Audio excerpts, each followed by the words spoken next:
The New Jersey Open Public Meetings Law was enacted to ensure the right of the public to have advance notice of and to attend the meetings of public bodies at which any business affecting their interests is discussed or acted upon. In accordance with the provisions of this act, the Frankfort Township Board of Education has caused advance notice of this meeting and general agenda to be submitted for publishing in the official newspapers as well as district and municipal offices on May 19th, 2025. This meeting may be recorded for subsequent public broadcast. Please rise for the flags. I pledge allegiance to the flag of the United States of America and to the republic for which it stands, one nation, under God, indivisible, with liberty and justice for all. Okay, roll call. Mandy's here, Caitlin is not, Kate is not, Jamie Armando. Yes. Chris Dexter. Yes. Charlene Molnar. Yes. Chelsea Stoll. Yes. John Tiger. Here. And Jesse Bourne. He was at the sewer meeting today and he said he'll see me tonight. I don't know. Okay. Recognitions and presentations. We have student of the marking period number 4. Kindergarten is Hunter Hossack. First grade is Ramona Paroli. Second grade is Fontini Partson Novellos. Pretty good job. Yeah. Kane Rogan for 3rd grade, Harlow Cosentino for 4th grade, 5th grade, Amelie Morero, 6th grade, Emma Smolinski, 7th grade, Charlotte Adam, yay, 8th grade, Lily Emma. Congratulations, Kate. That wasn't on the agenda, that was emailed out, these were all like to be determined. Yeah. So maybe Kate doesn't even know, does Kate know? Probably. We have a staff member of the month who's not here. Sorry, Lori, that means it's not. Do I read it anyway? Or do we wait and see if he comes up? Okay. Yeah, but we could just say it's Dominic Lacruba, Dominic fourth grade teacher. Lacruba. Recognition Circle, we're through June. Special awards, the Frankfurt Hero is going to Joey McQuaid. Yep, and we have 2 more that we just announced this afternoon. Our valedictorian for the class of 2025 is Miss Daniela Master, and our salutatorian for the class of 2025 is our Board of Ed's own Sean Molnar. Yes, congratulations, Charlene. Did you know? I just found out this afternoon. Sean, great. No report from student council, so we have our NJSBA representative Kelly Mitchell here, and she is going to talk about the 24-25 board self-evaluation report. Yeah. Thanks for having me in, everybody, and thanks for doing this. I know that this was probably a heavy lift at a time that it's really busy for you all, but it's really helpful. It helps decide the board goals, and it talks about how you can better serve the district itself and the students. So I think it's an important task. So in your packet, you have a copy of the board self-evaluation with everybody's comments on it. But in front of that is just an overview. So I'm going to go through the overview and we'll just chat a little bit about some of the things that are written in there. I'm going to talk about the glowing aspects of the board itself and then some of the things that you had identified that you need a little bit of growth in, and we'll talk about those as well. On the other side of your packet, you'll see that there is a board's responsibility sheet that just kind of keeps you on task each month.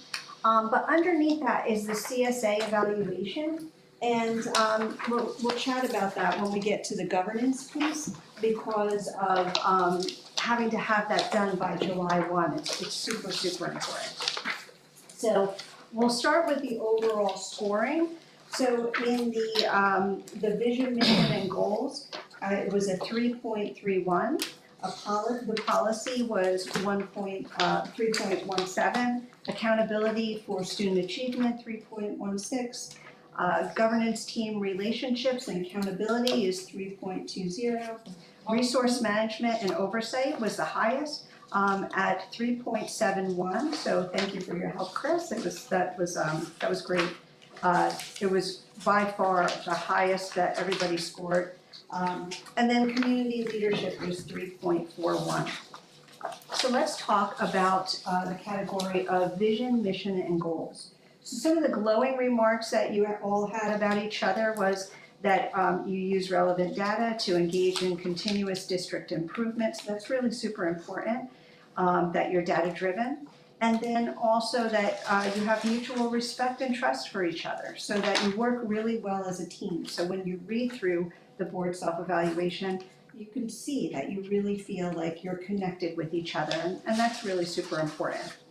Some of the growth indicators that you had mentioned was that you wanted to see in your goals demonstrated that vision and mission, that you felt that maybe that needed to be a little bit more cohesive.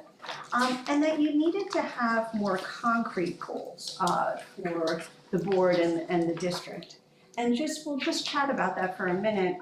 So that comment was throughout the board self-evaluation. And we can be invited in, I can come in and do a workshop, and you can do your board and district goals during that workshop. It makes it really easy because we facilitate the conversation and then write a report based on the conversation to formulate those goals. I don't know if that's something that you might wanna consider, but we can do that. Just keep in mind that you pay a lot of dues to New Jersey school boards. By statute, you need to be a part of New Jersey school boards. And every time I come in, it's part of your dues, so you're not paying any additional fees. So if you ever need us to facilitate anything, like goals, things like that, it's all within your dues. So as far as the goals go, So the goals on your monthly checklist, right, it looks like we would approve them in September. So it's something that we should be thinking about at our August meeting. Is that something we do during like public discussion in the August meeting, or is it a separate meeting, or is it? Sometimes I do it as a retreat, that I would do the board I think we did that one. self-evaluation and goals together That's as a one. retreat. Usually boards do it either June, July, or August, sometime in there. And that way you can have them ready to adopt at the September meeting. We did that once, Mr. Lassard, but prior to, Yeah, I know. Yeah, I don't know, last time we did it was probably 2 or 3 years ago. Yeah. And we've done it every few years. Yeah, Thank you. so when everybody weighs in on the board and district goals, it really helps build the team and then builds that focus. So it might be something that you wanna consider. And then with policy, I read throughout, it said that you were putting, of course, a bigger focus on policy. I saw that in your board goals. So the glowing remarks is that the board operates as a policymaking body, and that you normally review and update and adopt policies, procedures, and bylaws annually as required. So that's great that you do that. Some of the growth indicators was to provide the opportunity for feedback on new or revised policies prior to the final adoption. So customarily, when you are going to revise policies, how do you do that at the board meeting, or do you do it So, at the we have a committee? policy committee that will Yeah. meet the hour before the board meeting. Oh, okay. And we'll go over it with the administration. And then the policy committee would come on our agenda when it says like policy committee time. Yeah, They would communicate it to the rest of the board, and then you can vote accordingly on the first reading and second reading, whatever you feel.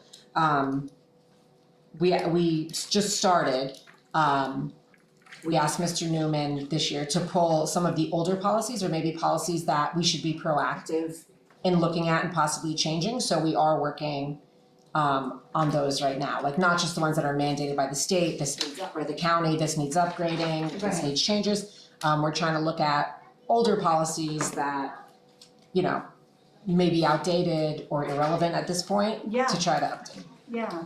So our policy department down in Trenton can do a policy wellness check for free for you all, so if that's something that you would wanna do. Do you need to do a recommendation or anything? So if that's something that you would like to do, it's free of charge, it's something that we do as a team down there. They also said that as far as updating older ones, that if anything's 5 years old or more, that would customarily take a look at. And you can certainly adopt them exactly how they are, but they say to just timestamp that, so that would be the recommendation there, if you, while you're doing that. Any questions on policy? No? Okay, Then we're gonna move on to student achievement. So the glowing remarks is that you ensure that communication to the public links your decisions based on student achievement data, that the district models a culture of high expectations and believes that all students can and will learn, and that you approve curriculum aligned with state standards that clearly define what students need to know and can do at each grade level. So that's great. Some of the growth indicators was to continue to review student data to make data-informed decisions. You throughout the evaluation, you said that you wanted a little bit more data to tie that into that student achievement piece. And then continuing to do more recognition to celebrate student achievement. Some districts have the students come into board meetings to recognize them, and that's just such a really nice moment for them. So that was what you had for student achievement. Any questions on that at all? I don't know if any of you have done the Governance 3 training, but that put a strong focus on student achievement and talked about that Lighthouse study, where it really shows that boards that focus on that can really move the needle for the district itself. So something to be really mindful of, that as a board, you really can move the needle on student achievement. Then we'll go on to the governance team relationship. So the glowing remarks is that you do abide by the School Ethics Act, that you take collective responsibility as a board for performance and come to the meetings prepared, and that you maintain confidentiality with all matters in accordance with law, policies, and procedures. And that's super important. Some boards struggle with confidentiality and you really don't, so that's awesome to see. Some of the growth indicators was completing the CSA evaluation by July 1. That was the lowest indicator, and we have some members that haven't done that yet. Just know that in that packet that I gave you in that booklet, that last page has the actual statute, and it says very clearly that you have to have that done by July 1. So if you haven't been able to get on and just log on and do that, if you could please do that and make sure that you have that summary report done for July 1, it needs to be signed. I did it, but I may be affecting our low score because I wrote thing that was all the way, like not observed was. Yeah, sometimes that skews it, yeah. Yeah, I put not observed because I didn't know if anybody, who else had Who else done did it it, or yeah, not, so yeah. I probably. Yeah, so we have Tagged us. quite a few we have quite a few members missing doing it, so Sorry. so super important to just have that done because that is a factor for CUSA. training we do? No, it's No. a review of Mr. Newman. This is Mr. Newman's job It's review. separate, yeah. Alright. what we messed up like 2 years ago. And yeah, And then last year we had Mr. Mooney And then we had to like and- redo So you're it. not used to doing it, Well, we you know? did, so CUSAC marked us for not having a review, so Mr. Mooney asked us last year to just each send like a email with a paragraph, just so it looked like we reviewed him around March, so that when CUSAC, or maybe it was February, so when CUSAC came in, like he had like, oh, well, here is my review, my interim review, because we had never done it Yeah. before. And that's fine, you don't have to use our tool, I think our tool is really very, very good and easy to use, but you don't have to, but you do have to do something. So I just thought I would put that little packet in there so that you can review it before you sit down to go ahead and do the evaluation so that you'll really understand what they're looking for from you. But if you have any questions, my cell phone is in, my business card's there, my cell phone's on there. I answer it 7 days a week, so please just contact me if you're struggling with that. And then another indicator of growth was a comment that all members should receive all relevant information to make decisions before a discussion arises. So there was an indication that maybe some board members are receiving information at a different time than others. So try to make that a little bit more cohesive was a growth indicator. And then participate in board trainings and retreats. There were some comments that you have a desire to have some more training and a retreat, and certainly I can do that if you wish. Any questions on governance? No, I just have a comment on that. I'm kind of like annoyed with the comment, making all members or having members receiving all relevant information, whatever. Because Mandy, you do like anything comes up, Mandy's like on it too with Thank like you. just yeah. So that like I'm sorry that comment. I call all annoys of the them, crap like out I of me. call That- all of them, It like, annoys the I was crap out board of me. president, I remember calling all of them too. So as I'm a member, annoying. like that annoys me for Mandy. Like it really annoys me. So whoever put the comment, I'm not happy right now. Just saying. And participating in board training and retreats, none of that's mandatory, right? No. So I mean, we're trying to. I think I did put on there force for growing there, even, and maybe I put it in a different, Yeah, It might I be mean, that like one, like I the- came here straight from the job, so like, and I have kids as well as Oh, everybody yeah, else. no, you know Yeah. I'm what with you, saying? I'm just. I think I put in there like, I know Kate attends and Charlene has attended the Oh, Sussex okay. County School Yeah, Board yeah. at, I forget, was like Mohawk or Newton Country I Club. just feel like there's It's just some things like business that, like matters Kate and Charlene that have you gone. should know in this, but to be a Kate board knows member, all it's all about being moral. It's all of You it. need to Yeah. be morally correct She's to be really a board good at- member, so. Yeah, you're right, I mean- you're right. Yeah, That was all. Sorry. No, you're all good, I was you're all annoyed with good. that. I didn't take offense to it, I know, but I took offense for you. Sorry. This is just a growth thing, like this is just an understanding of how people are feeling, so I it's just don't know how to good. grow more. Sorry. So, and then, resource management and oversight, like I said, that was the highest indicator, you really had no, growth at all, like indicators at all, it was really glowing. So that you ensure the health, safety, and security for all students and staff, you review the audits and findings and respond accordingly, and you consistently monitor, the district's near, and term and, future financial health. So you're really taking that oversight piece financially to heart and really working very, very hard on that. And you have a great relationship with your BA and your superintendent, and you're all working together to have that view of what's out there in the future. So that's super important, and you should congratulate yourselves for that type of job, because that's a tough one. So so good stuff with that. You really had no $6.8 million.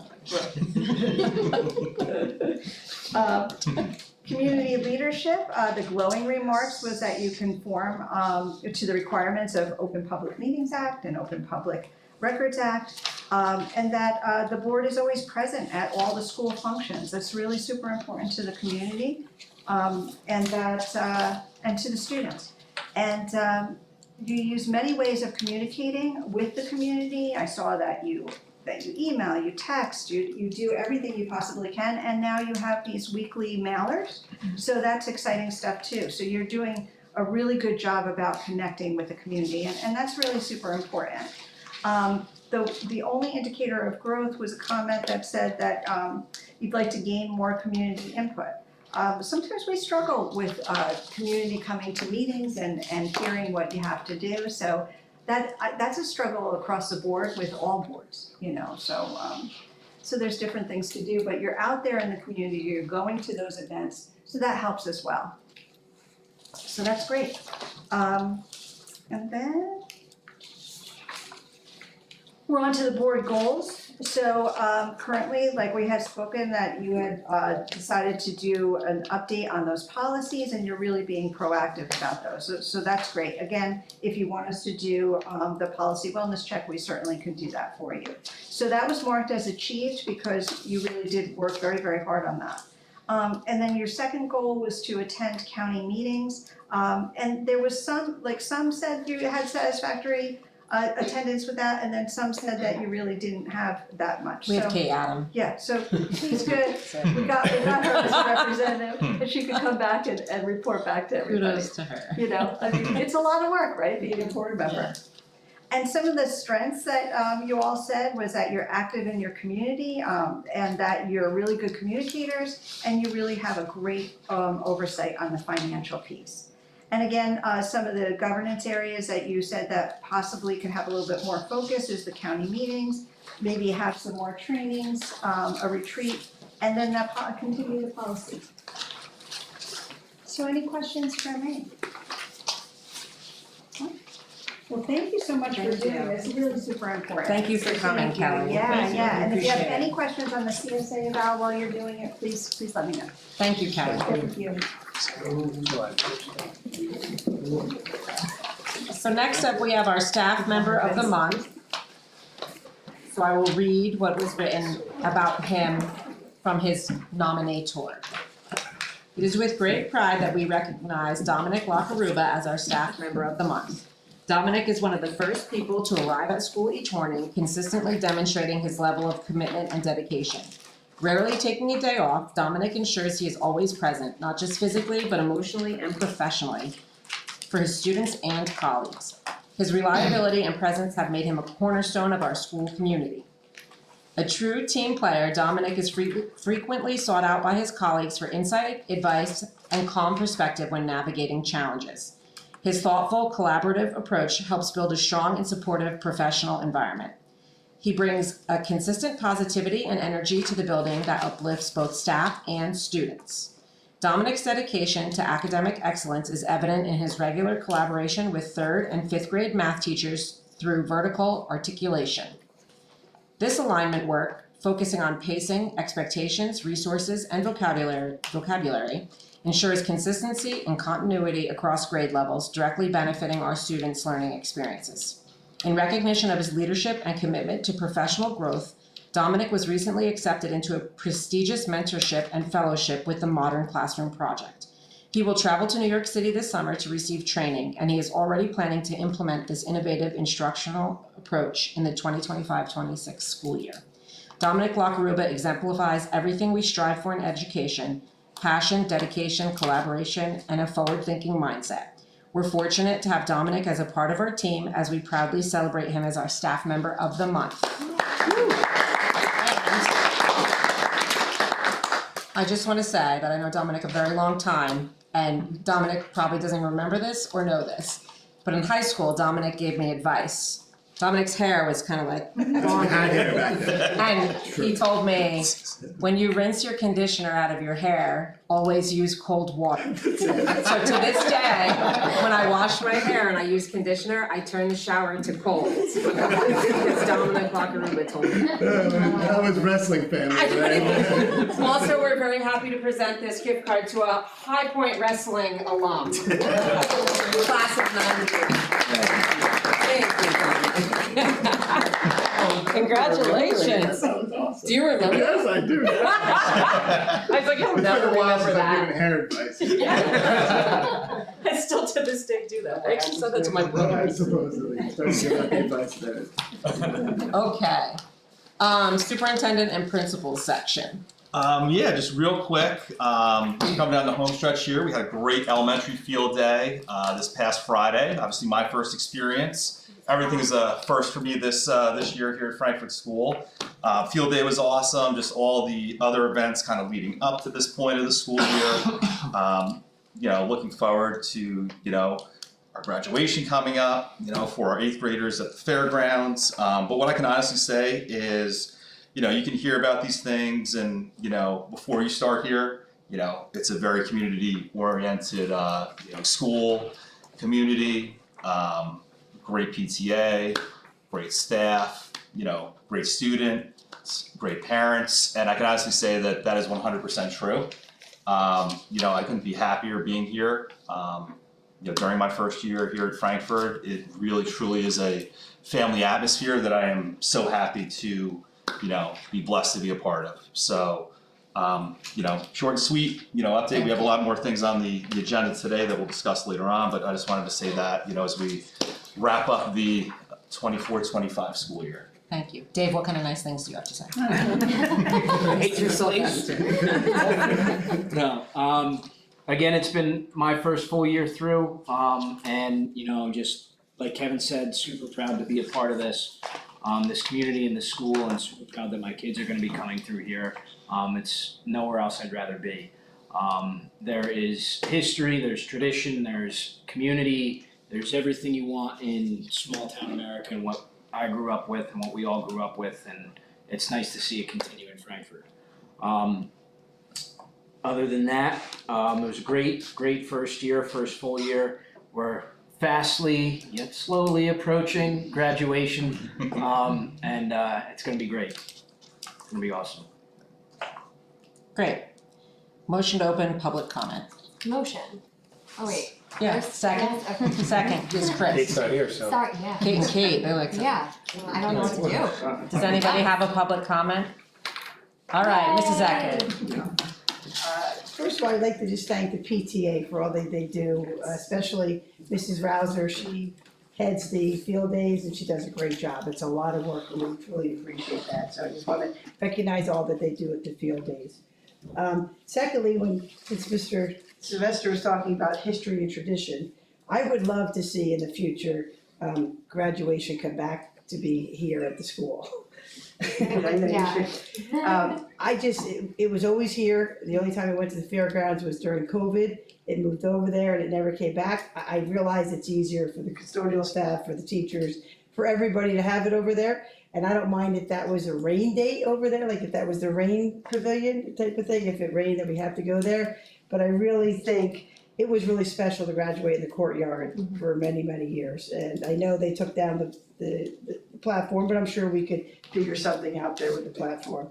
But I do think it's important for our students to graduate from where, like, at a place that they've been here. You know, they graduate from the school you're at versus the fairgrounds. I mean, I love the fairgrounds, believe me.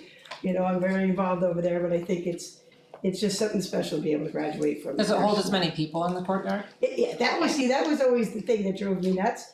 It holds as many people as you want. I'm just asking. There's never been an issue, and I heard that from other people saying, well, I heard it goes over there because everybody's unlimited seating. You can have unlimited seating in the courtyard. We never had an issue with any numbers attending, because all they do is they put the chairs out, then they put the benches out from the cafeteria, and there was plenty of room and you could stand in the back. It was never an issue that hearing, oh, well, you can't attend. That never was an issue. So I don't know if we can ever get it back, because I know some of the great teachers, I've talked to them, and they like it over there because it is easier. I mean, they set it up, they take care of it, they do it all, they don't, you know, just tradition, we've always done it prior to COVID. You know, that's all I just want to add there, and it was a special place to have it. You have my Thank you, support, Mrs. Lori. Eckert. And I have a couple other things.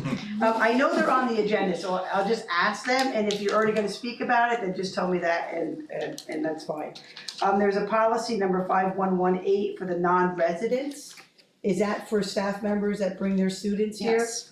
Okay, is that something that we? We're gonna get to that, we'll speak to Okay, that when we'll we get to speak that back, section. and then transportation, I just had a bunch of questions, are you gonna speak on that as well? Okay, perfect, thank you so much. Sure. We're speaking on transportation. Okay. Just with- yeah. Motion to close public comment. Motion. Second. Feels really good to see that. Dominic, like, feel free if you don't want to sit through this. Okay. I'm interested. Okay, communications and public relations, we're winding down the school year. On June 10th, we have tomorrow, the AdVex final presentations at 6 p.m., also the middle school pavilion concerts at 6 p.m. 6:11, Frankfurt's Got Talent. Question about that, is that just for in-school people, or is that for parents can attend? Typically, it's for in-school. If parents would like to attend, they would have to sign in through the middle school office and get a visitor's pass and go. And the video club records that, right? So they'll be able to watch it at a later date if Yeah. they aren't able to see it live. Okay. What grade is that? 5 through 8. 5 through 8. Also on June 11th, we have the FTEA Ties and Tiaras Father-Daughter Dance, 6 to 9 p.m. On the 12th, we have the Holocaust Assembly. The 13th, the Big Little Buddy Picnics, that's fifth grade and first grade.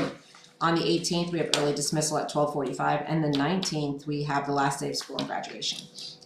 Also early dismissal. So that brings us to policy and curriculum and discussing the non-resident policy. It's in the back here. So a few things that have come up in here. We talking about the part-time? Are we talking about? It mentions in here that this policy is intended for full-time employees to be able to bring their children here as students. right now, we do have one part-time employee that brings students into the district, and we have another asking to bring in. So the question is, where do you draw the line? Do we just grandfather in the part-time employee that currently has her students here and stick to the full-time? Or are you going to allow every part-time, are we changing the policy to that every part-time employee could bring students here? So that's the discussion by the board. What does anybody feel? I'm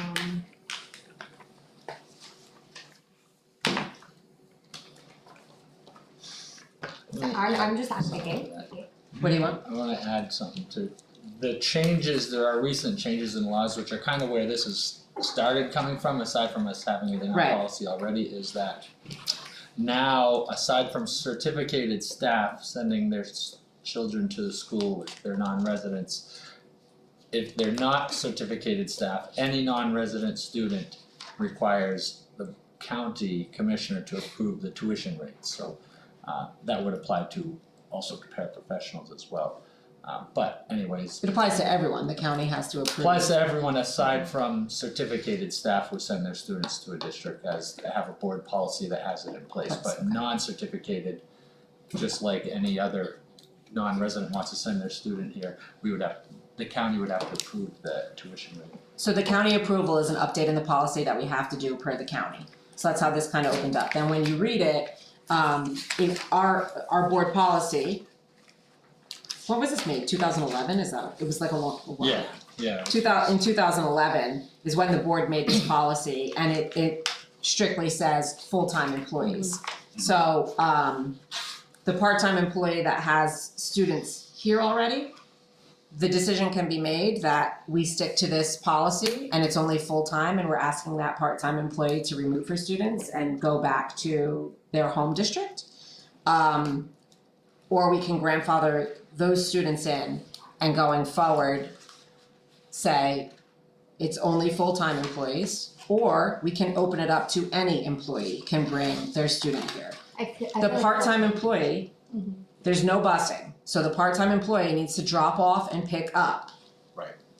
So if they're out of district and they live, whatever, 20 miles away, that's their commitment to drop off and then come all the way back and pick them up in the afternoon.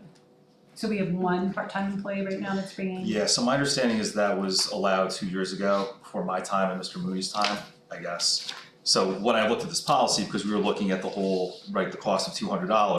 Right. And right above it, it says, in the item number 1, any full-time employee, I'm like, well, that's a problem. So that's why, how this kind of got brought up. It reads full-time, but I know we have part-time, a current part-time staff member, and I had another part-time staff member that's a paraprofessional asking me, like, what's involved to bring my child here? Like, wants to bring her child here next year. So it's like, we probably should discuss this, so we're all on the same Yeah, page. so I mean, it's, I just feel like I just grandfather absolutely, because I think that's horrible to take children out who have been in the school just because of something that was not looked at properly. I agree. I But wanna like grandfather that where do child. we have to draw the line because it's almost like we're Is it kind of one a or two choice school. children? Like we're That not would a be choice grandfathered. school. It's 2. 2 children. So Same, parent that works here, but she has 2 Two children that come here, Okay. 4th and 6th. yeah, see that's not fair. Grandfather them in.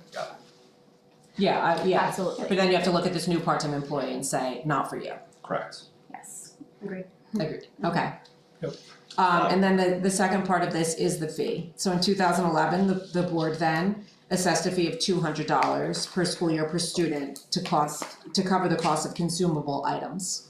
So I know in discussing this with some board members, that aren't here, some would like to keep it the same, some think that it could go up to $500 per student to kind of gauge inflation or the costs between 2011. I actually just Googled and said, like, if I had $200 in 2011, what would I have now? And it comes to $286 or $82. So it's just under $300. So I didn't know if the board wanted to do the increase to $300. That's what I was thinking. I know at the beginning of this, when we were looking at this, when board meetings were heated. I had talked to a couple of board members, I was not present at the time, I was just sitting over there and talked to some people about it, and they said, oh, we should charge $400 at that time, but I don't think a 100% jump is fair. No. But I do think $200 I think we need is, to talk about possibly increases, just like there's increases in and you know, just set it. salary every year, there's increases in, just to help with inflation, there's increases in taxes. I think we need to look, even if it's like every 2 years or Right. something like that, like every 2 years, it needs to be just like a little up, just to help with inflation, because these days it's, The consumables are going It up, is. that How the many, students require. not How many are enough there? teachers bring their kids. I think there's 10 right now, right? It's Last year there 10 was kids 13. total, yeah. This year there's 10 Right. kids. So it's not like, it's It's not not huge. filling the gap of the budget by any means. No. And I'm not saying that I'm trying to deter anybody from bringing their students. But we're here for the business of the board. And so, I mean, you're looking at. it right, would and be- not every year, maybe every 2 years, like. Yeah, like if something you could also set something up in the policy that says like, so for next year, we would need to tell them now, right, for next year, if it's going to 300, and then in 2 years, you're gonna be at 350, and in 3 years, you're gonna be at 400. And you could cap it and, say, the board needs to look at this policy again in 2030, but it's gonna go up by $50 every 2 years between now and then, and in 2030, they need to revisit it. And then I won't be here, but somebody would need to remember to look at that, we could do something like that. And I'm not even saying $50 every 2 years, you guys tell me what you think.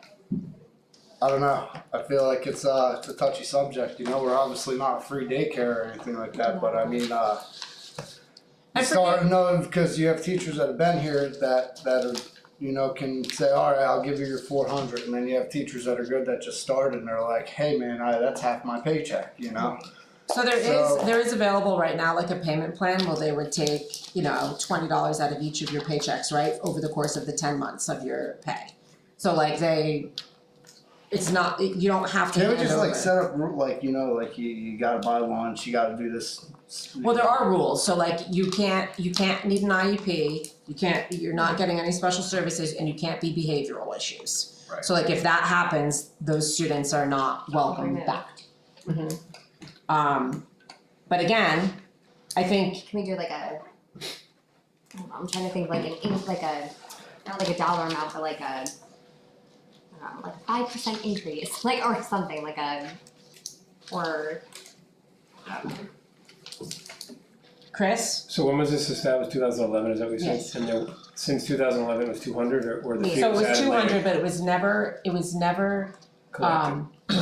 never closed. Wasn't Until- collected until just a few years ago. Until So the last policy year. was in place and we just, We just never collected the money. no. So as of, I think, last year or something, last year, last year, we said, no, we need to collect this Right. money. Oh, no, never mind. And it looks like it was Down to readopted 5%. June 12th of 2023. So it looks like it was readopted June 12th of 2023. That was last year, Yeah, so last year was Yeah, 2 2 years years ago. ago, ago. sorry. What do other districts do as far as the increase? Is it based purely on, does the percentage that they're raising it match with the percentage that the supplies go up? Because if we're saying that this fee is for consumable materials, then if the increase, I feel like the increase should align with that. Mhm. But I also am wary of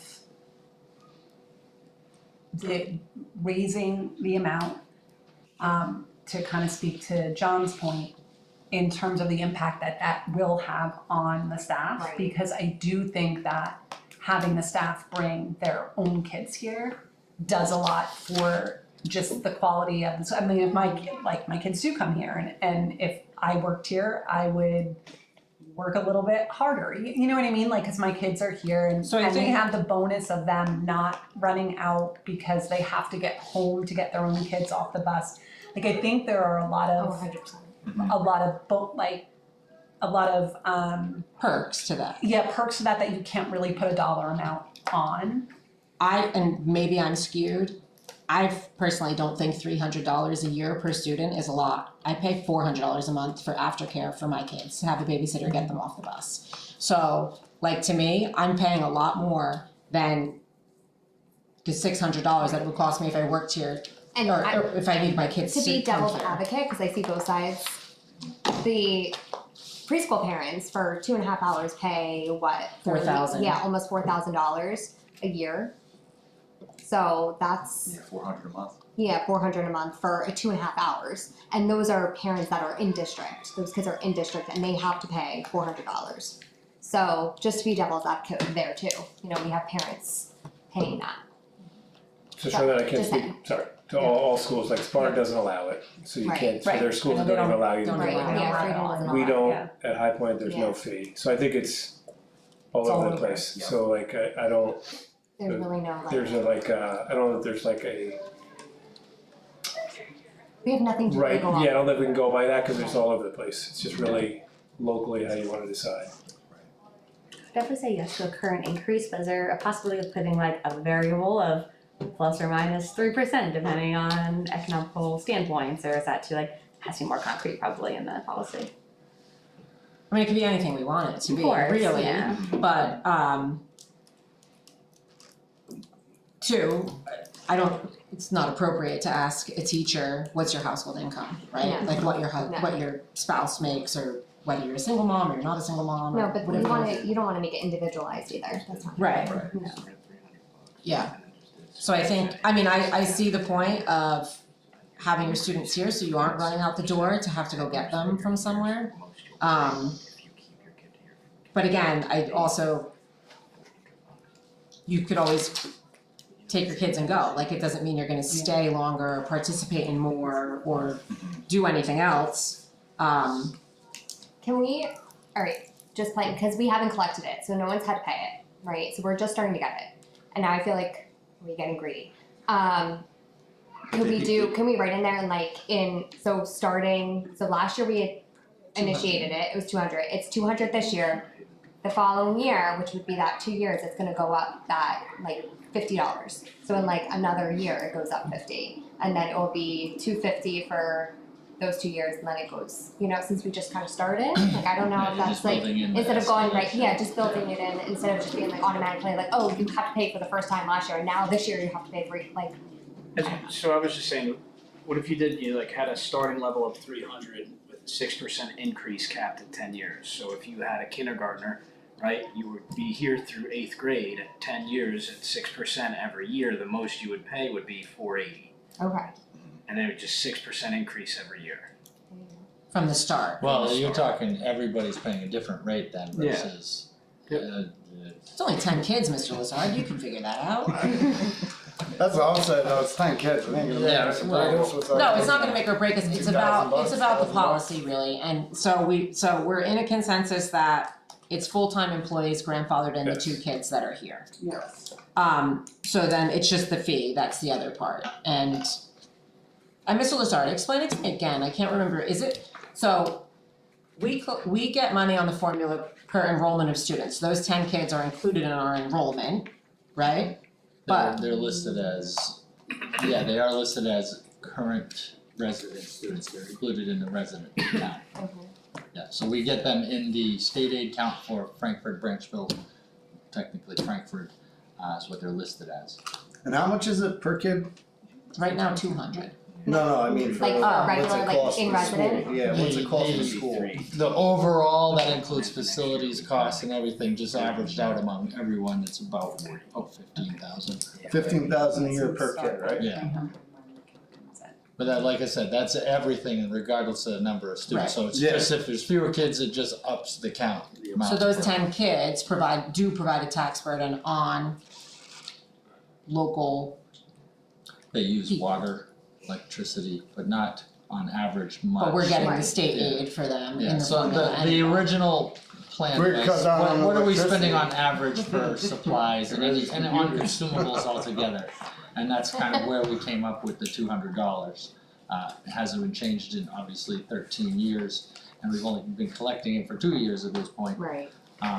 But Oh, so this Why was You it in know- the policy and then they didn't collect it? They didn't wanna collect it. That's all. They were the whole board is no So longer then here, redo the but policy. they didn't wanna collect it. What was that? I said, so then redo the policy. Yeah, that's, yeah, yeah, to take it out altogether, don't even put it in there.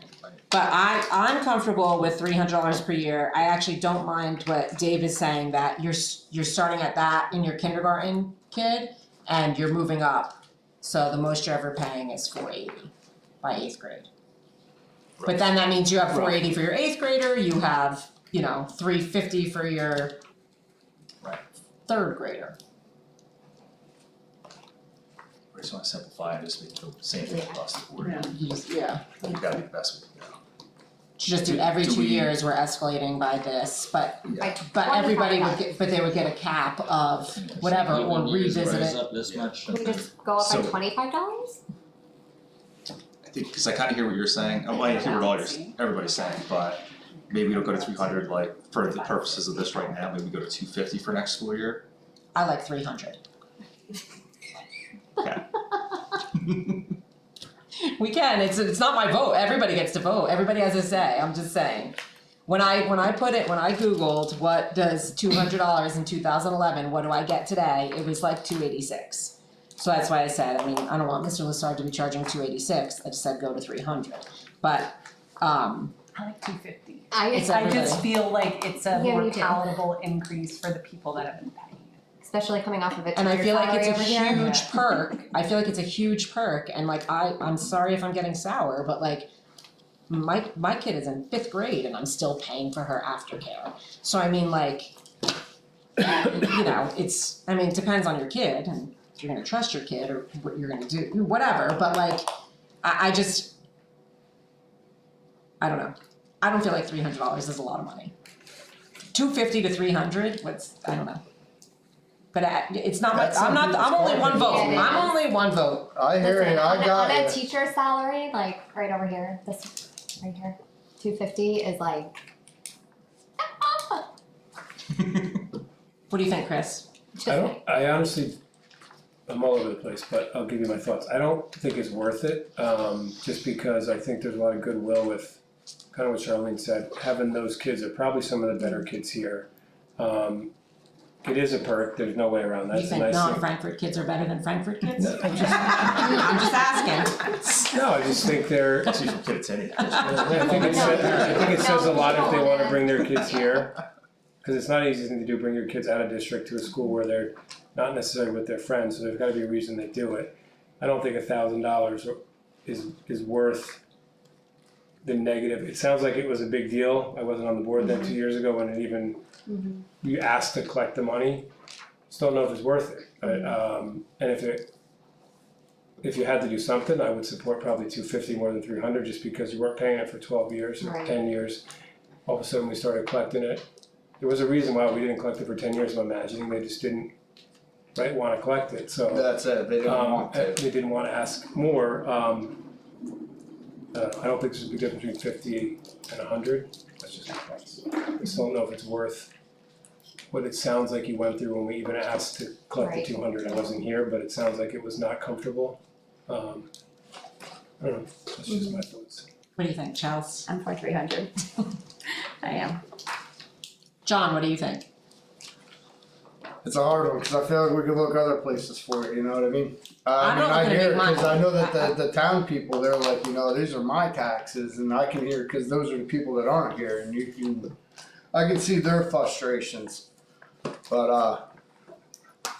I mean, if you have a teacher that's been here for a while, you know, obviously every year you make more and more and more, I'm cool with like, alright, you pay more, whatnot, cause you're getting more, that's fine, like you say, you pay for aftercare. But then again, you know, we wanna charge $300, but, you know, what about the stipulations, like the resident kids have to buy the insurance for computers and whatnot, like. Well, they have to do that too. But no, but you have to be responsible for your own computer now, you know, this isn't a school, you know, you're responsible for the computer now, you don't get the insurance like everybody else does, it's like you take these precautions and more responsibilities than, I don't know, cause I feel like to make it worth it, you'd have to charge a lot more than 300, like Chris said, it's 15,000 a year for a kid on everything, so I mean, 300's kinda like spitting in their eye, you know? I don't know, that's how I feel about it. But I feel like there's other ways where you can be like, okay, well now you're responsible for these certain things. You can't. But then again, that's not fair either, so I'm making entirely no sense. So I'm sorry, I was speaking out of both sides of my mouth, but I don't know, it's a hard one. It's a hard one, yeah. So it sounds like three people are willing to go to 250, Chelsea and I are willing to go to 300, but John's undecided, so it sounds like 250. Because when it comes to the money, it's like I don't know. No, it's right now. It's. I don't know. Like, I feel like money is like tough right now. We're feeling it in the school. You know, And I feel like the school constantly has its hand out for money. Right. Exactly. Constantly. So that's kind of where I'm like, like Who how has can it we hand push out? these? The school, Oh, constantly. oh, I know, yeah. You know, Yeah. and I mean, we had to find. But this is $500,000 10 slash- I students, mean- right? So it's not affecting everyone. If you're in district, you're in district, then your children are coming here. If you teach in district and you live in district, like Mr. Sylvester is in district, his children come here. They don't have another place to go. If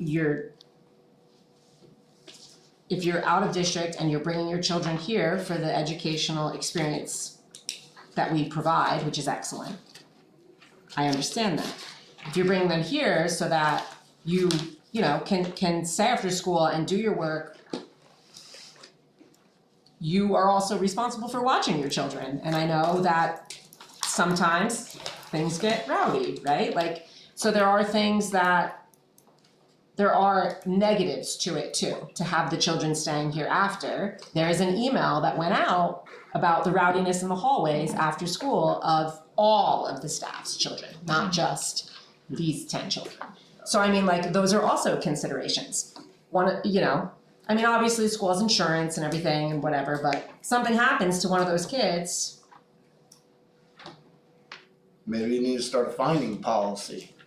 You know, I worked for a couple of companies, yeah, man, you break something, you get a fine. You break another thing, your fine goes up. You break a third thing, you're terminated with a fine. But anyway, so in order to have Mr. Lassard help us change this policy, it seems like the consensus is to go to 250, and then find some kind of like escalation process through the year, through the timeframe.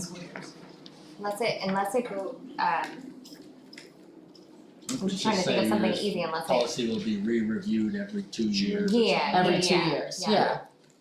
But like if a new teacher comes in, Because they'll we pay can the always say in 250, 2 years, and like, then no, it'll it's go up okay where every it year is. after that, and then No, what we're saying now is, because we don't have an escalation and we're not able to agree on one, is that it'll be that this policy is reviewed again in 2 years, and the people on the board at that time can look at it and say, They can decrease it. all right, it can go to, we'll take it to $1,000, or they can say, we're gonna bring it back down to we're not gonna charge. They can even say, we're not gonna charge at that point. Like, it just depends on who's on the board.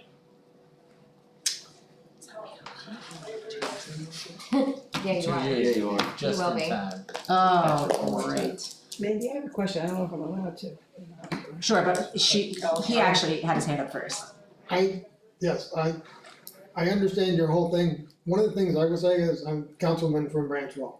Some of the comments that have been more so even about, besides this, is just the idea of the teachers and then their children coming. It's, as the gentleman over there expressed the thing about everybody paying taxes, you know, they feel, there's been comments made at times, how come these teachers are coming here being, I'm not trying to be rude, understand? Coming here being paid to do a job, and then their children are also coming to the school to be educated by our tax dollars. Yes. Mhm. Understood.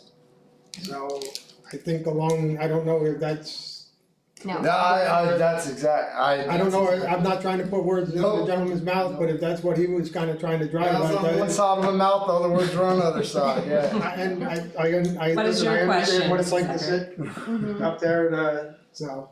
Thank you. My question was just, I know Mr. Lassard earlier said that they get counted in our numbers. So does that actually help with state aid? We get more state aid because they're counted? Theoretically, yes. But that doesn't help the Meaning taxpayer. state aid is based on however much money they put into the formula, and then the formula calculates from there. So in theory, we get more money. It certainly helps us to have a higher enrollment count when they're doing state aid. How much it actually helps us, I don't know. Right, but they're In technically, they're theory. counted just like every other kid. Yeah. So technically, it should help us with the state aid. Should help us. Cause from what I understand about the process, my kids, I'm in township, so my kids went here in the township. But from what I understand is that there's not so many that we're actually adding to the tax burden because they're spread out, spread out without the grades. And definitely, like you mentioned, Mandy, there's no IEP or services allowed. So they're, from what I understand, they're really not charging or costing the district anything. They're just interspersed, so the tax burden wouldn't go down because if we didn't allow them. So like this is, Correct. here I am sitting, do I have to stand over there if I wanna talk as Mandy the parent? No, I'm sorry, it's not who am I saying? When Darby was in kindergarten, there were 3 kids in her class. Also, if you go back and look at the yearbook last year of Darby's kindergarten, there are 9 adults on that yearbook photo in her class. Parents got very upset when the yearbooks were issued last year, and I had about, how many kids were in her class? 18? I had about 12 parents coming beelining to me when we were on that playground. Why is it, what is going on, what is going on? And so, what you also have to look at is in that class, 3 out-of-district students in her class. Required a one-on-one aid. No, it didn't require, other students required a one-on-one aid, that we have all of this in her class. The other 2 teachers did not have that, but this specific class had these 9 adults. So Darby does not require any services, right? But what did she lose out on her time with the one-on-one with the teacher if now we have many students that need help, extra help, and we have the one-on-one aids, and we have students that are here from out of district in her class taking up time with the teacher as well. So like what does that do for the student? Like that's not money-wise, that's looking at it as a parent, your time, what energy was put into other places that didn't get directed to my child or those other 12. But if you people look that at came the to 10 that, I think you said there's 10 right now, and you take kindergarten through 8, that's 9 grades, so you're looking at like 1 point. Right. In a whole, out of 3, you have 3 kindergartens, 3 first, and there might be 1 or 2, not even in each class, but intermixed. But I understand completely what you're Yeah. saying. So I mean, there's a non-money Yeah. value that comes in it too, I just and didn't just know like if we were listening to the actually community and looking at that class, it Making money was off like, of it versus, I mean, I don't Right. have a strong opinion either way, I just thought. Right, it's also the non-money pieces, right, Sean just got salutatorian, it's awesome, right, if a child of a teacher here that wasn't in district beat him out and finished second, that's frustrating, just like on a sports team, there's that piece that, which is why a lot of schools don't allow it, it's that student's not supposed to be here and they are the starting point guard or this or the valedictorian, so that it's not an easy decision to make, cause it does potentially cause, whether it's time or someone else losing an award because that person, I don't know if I'm talking myself out of what I was saying before. That's what we're doing, There's man. just, it's a lot, I don't know if there's the right answer. But I wanna- There's a lot of immeasurable factors. I Right. think Right. the money is concrete and then the other And as things a that you teacher talk here, about. it's like you at Breeden, for example, they had it, and then right when Charlotte was coming into preschool, they stopped it, and I was like, oh man, like it would have been nice to have her, right? Go there. It's not a lot of schools do it, so Right. like even just the fact that we offer that is just Sure. a benefit in itself, and I feel like that's like, that's a perk in itself of being here, just being allowed to have that, not money factor, but yeah. So I have a personal anecdote Yes. to share.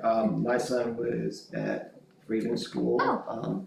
His first 2 months of kindergarten were terrible for him at Freedom School. It just went really badly. So I had the option to take him out of there and bring him here. So he finished out the year under my purview, and then as soon as I could, I got him back out when we moved, because I didn't want him here. But for that time, it was the most valuable thing that could have ever been offered to me, because I would have been so distracted by what was happening with him at Freedom. Here, I just dropped him in Angie Agnor's room, and it was It was problem good, solved. for that year. I don't think it's like, used like that, but for me, it was extremely beneficial, and I would have paid whatever they asked me to pay at that point. Yeah, I don't think the 250 to 300 is a big deal, I don't think. Well, to bring it back to the money part of it, that's $150,000 out of the taxpayer for 10 kids. So if it's 15,000. That's to the councilman's point is, you know, the That's what I'm taxpayers. saying. And I Yeah. know Mr. Silverthorne has spoken to me about it and, you know, people come up to me Yeah. and, yeah, it's just, it's, Maybe, there are intangible things to think about as well, on both sides. no, and I think The we're great all- side for the teacher, to Dominic's point, the side for that the parents are looking at. Yeah. To Chris's point, right, like, yeah, I And I mean, think we're all being a little bit overly cautious with it because we had some backlash when we first, so I think we're all kind of like, you know, where do we kind of Yeah. go from here? It's a little. Maybe we should No, just you're- end you're it, trying because to it's what? too much of a conversation. It's really, that's what it is, you know, it costs a lot, and I mean, like you were saying, if there's special circumstances. Are we allowed we to put out should like be a able to survey? help. Or is that just like inappropriate? But to the staff, I don't, just or to the just like, community. I don't know. Yeah. I don't know, I guess I'm just thinking. yeah, I don't know if I. Why don't we hand it back to, the town and let them decide it, you Yeah. know? Oh, yeah, Yeah, honestly, I that's think So we're I gonna dive in pretty deep into Yeah, this, I- which is yeah, a and great it- discussion, And it's taking up a but lot of time, but I like, think so the I think board should $250 make a and to decision. set, so I think the thing on the table is $250 per student per year, reevaluate in 2 years. And every 2 years, the board has to look at this, God Yeah, bless. just reevaluate every 2 years. perfect. Okay. Reevaluate. Something like that. Increase. And then the other is use of school facilities. Summary, I have the draft version in here, it shows what's changed, so we've revised the school facility use policy as well as the form. Because the way it was working out was that we were averaging out-of-pocket costs for exempt organizations, which was almost every organization that used the facilities. We were going out of pocket for all the supplies that were getting used. So we revised it to pretty much no more organizations exempted except for the few that are directly affiliated with the school. That would be the PTA, any of the organization, Right. School-sponsored student clubs, organizations, athletics, PTA, teacher staff development, FTEA. Yes, so other than that, Agreed. I mean, up to now, they would pay the cost of the custodians, whether it was overtime or extra time or anything like that. But in the end, we were using a lot of supplies from the bathrooms, from the cafeteria. If the cafeteria was over, they would kind of use supplies from there sometimes. And it was at a point, you know, we're getting really tight on the budget and, you know, they might be using $60 a week worth of trash bags, paper towels, toilet paper, soap, any of those items. So we're trying to recoup those costs, and then as a result, we had to remove a lot of the exemptions, because before it was if you were a nonprofit, you had no fees. If you weren't charging fees for people that were coming there, you'd have no fees. But we find out some places are charging fees still and not paying a fee for what they're using. So you can think sometimes on a Saturday, the gym can be pretty full. And definitely stuff's getting used, aside from the fact that it's just creating a lot of extra work for the custodial staff. It's trying to keep things, recover whatever costs there are, so that's what the main revision is. Just removes those exemptions, and then it just codifies the fees that are listed in there are gonna be applicable to any organization. So then what do? that is You not send a letter out to these that are groups that are included but not limited to? So when they fill out the List? form, so we have the form Yeah, here, so the form's in here as well. so the So you have to application do a for use of facility use school form. facility. Yeah, and the application must include all of the required documentation at the time of submission. Previously, it was allowed to turn it in and then get the stuff in before the event, but then that was creating a Right, that's one of the things. lot of record keeping, tracking that had to be done Right. versus get it all in and it's submitted, so, you know, in the front office, they're busy to begin with. Yeah. So one less thing for them to chase Track. down. Yeah, there were a few occasions where like these, entities were reaching out to us the day before, we're like, we need this, we need that, like scrambling, like pushing them to get us what we needed. So basically the new policy is gonna be like, they need to get everything to us, it needs, with payment, Right, and then it needs to get board approved, and then you can have your event. gotcha. It's not gonna be like, And this is event's tomorrow and we need all these things. Isn't And if there this is a, like for wrestling, this is like every time they use the gym. Yep. Yeah. So, well, not every time they use the gym, Oh, okay. so for the wrestling, Or, okay. yeah, that would be what Oh, yeah, we had talked about. the different classes, if you will. Okay. So, we have 5 classes, Of their class And it- too. Oh. and a new thing, so what we decided was, right, it would just be $100 right up front. So we're not gonna track like their usage, just, Yeah, like if we're talking about like class 2, like all your Right. sports, all your activities. And then a new thing we added is class 5, if you look at that. So we've had unfortunately a lot of problems with our after school, before and after school program with damage to equipment. So something new that we would like to do in that policy is charge them $25 a week to cover supplies and custodial coverage. We weren't? No, it was free of charge, it is a convenience. They never got charged to host their Again, after school I feel program like that's is awfully fair, $100 a month. Right, Yeah. $1,000 a school year. Also, sidebar, I was just looking at the other policy and I was thinking it's $250 a month, not $250 a year, so I'm good with $300 a year. Yeah, it's a year. That was just I was not paying attention. Yeah, it's not a month, it's a year. So I'm good with $300. so this, Sorry. for the, Sidebar. what are they, nonprofits, what'd you call it? Nonprofit and whatnot. Well, isn't there paperwork that you can fill out that goes back to the state and the state reimburse you for what you lost? Isn't that, like, we shouldn't be responsible for, you know, we have the building and everything, and yeah, we can take the hit in the beginning. But isn't there another process you can go through where you send it back to the state and the state reimburse us for that nonprofit get together? No, not in this sense. So these groups could just come here, use the school for free, do whatever they Well, want. and nonprofits, leave? like, Well, yeah, that's what I was. Yeah, I mean, well, they had to follow our policy if they were violating, you know, the oversight and any of the other requirements. No, but I mean, they were coming and using everything and in some cases destroying stuff and different things, and then we're stuck there with the bill. Right. Yeah, so Well, if I mean, we're able to find out who did it, we've addressed, well, if anything gets broken, we address it with the organization, which there's been broken equipment which has been paid for by the group that was using it. But the key is just making sure there's more, more input as to helping cover the cost of what you're using is the big deal. Obviously, these are public facilities and taxpayers pay for the use of them. And although, that usually is where the argument starts, is I pay taxes, but at the same time, all of your neighbors don't need to pay for the supplies that your group is using. Yes. And that's kind of where we're at, is to do that. And I don't feel like these are like am I like skewed here? Or like am I thinking No. like these are not astronomical no, I was charges? just thinking a like month, Mandy, I was thinking a month before, okay? I'm like, no, but I mean like even the facilities things, like No, I'm surprised the before and after care people were just here for free. Actually, think about it, but I didn't know that was the case. But I do like the idea of these classes and identifying, and I do wholeheartedly believe that the school sponsored PTA, staff development, FTA, they're a part of the school. They're doing work for the school. Right. You know, it's not like teacher and staff development. We should charge everybody a quarter for their, tell them to bring their own toilet paper, right, Mrs. Secker? Or hold it. BYOT. You know, like, I mean, that's $10 part of the per- staff's requirement of being So I mean, here. it's a different level. Yeah. Well, when you hear about the cost of the sewer tie-in, you might be Right. holding it because we can't afford it. You guys might be Sanitary. renting porta potties. Oh, it's cheaper.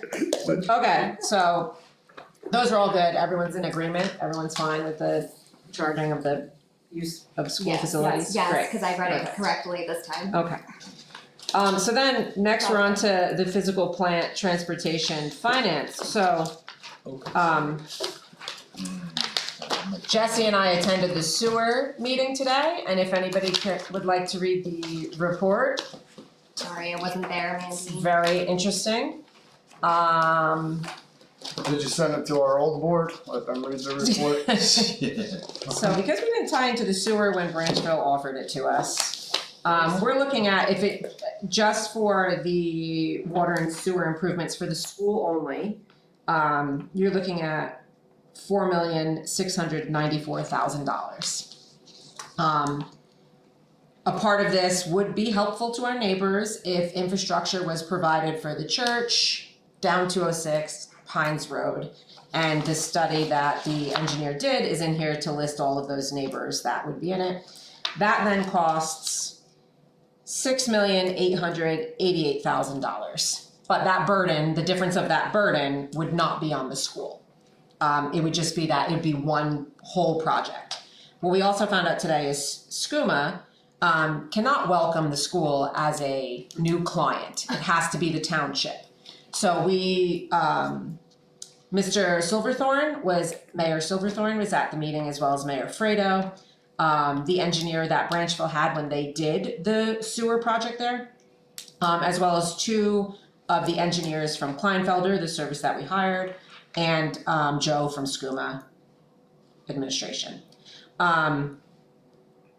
So kind of next steps, Mr. Lasorge is gonna figure out where we get this money from. He's making a couple phone calls. So we're gonna have to pay to use SCUMA, that's what you're saying, right? They're not. Yeah, it'd be like We a would sewer pay fee. the sewer fee, just like if you had sewer at So your we're house. gonna you had- Frankfurt would bill us for the have to sewer pay fees. for it to use.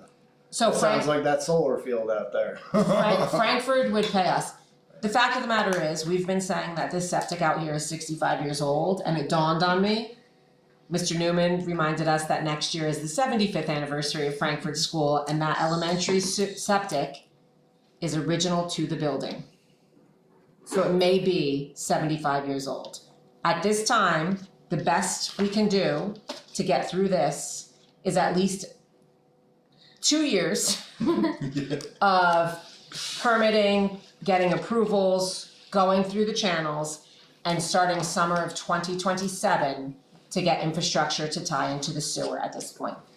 So then you're just praying that our septic holds up and that Mr. Bansimer can work magic out there with the septic. And we're not allowed to put a new septic in, right? That's what No. so we're not allowed to, Well, no, we, clarify, yeah. we're still allowed to do an in-kind, but, so we couldn't change it up, it's just, if it fails like we did once before, in the middle school wing, you can build what you have right there. Again, except for some few caveats depending on what the failure is caused by and so forth. The idea is, at this point, at some point, it makes sense to connect to the sewer as EPA regulations get more and more strict, and they may potentially remove these in-kind replacement allowances. So it comes down to how can we do the financing, how much is it gonna impact the community, and do we move forward. There are two components to this, it's just the sewer, or the sewer and tie into the Branchville water. Because right now we're on a well, we have a lot of costs associated with lead testing, monitoring, all of those items that would then become Branchville's issue, which should largely be a wash, aside from the fact that we'll now be paying for water usage. But, so it is two components, we would have the Branchville sewer tie-in, in which case we're trying to coordinate as far as, again, as overall benefit for the community itself is to fill out the entire District. yeah, the entire sewage map, which is here, the Pines building, which is not in use, obviously, and then a few properties along 206. But then the school as well, we discussed where to put the pump station, being in Lower Field, there are some options that were discussed, how to affect water for fire hydrants or anything like that. But then, like I said, the water is an alternate option. It just figured if we have the road opened once, it'll probably cost less in the long run to just run both sets of pipes down the road while the road's open and tie the school in. A lot to be discussed still. Where's the water coming from for Branchville? They have two standpipes. They're using one right now, just testing for the other. No, they shut that one down, I think, right? Yeah, one of them That's been is, shut down for a long time. Yeah. Yeah. We have 2 wells. 2 wells. Which I don't wanna overstep. yeah, no, we No, I don't discussed, wanna- one of their wells right now is in use, the other one is Well, yeah, waiting for it is- testing is- or filtering. not in good use. So 2 weeks from tomorrow, the Frankfurt Township Committee, they're gonna have a preliminary meeting, but they'll meet at their town committee to go over this project.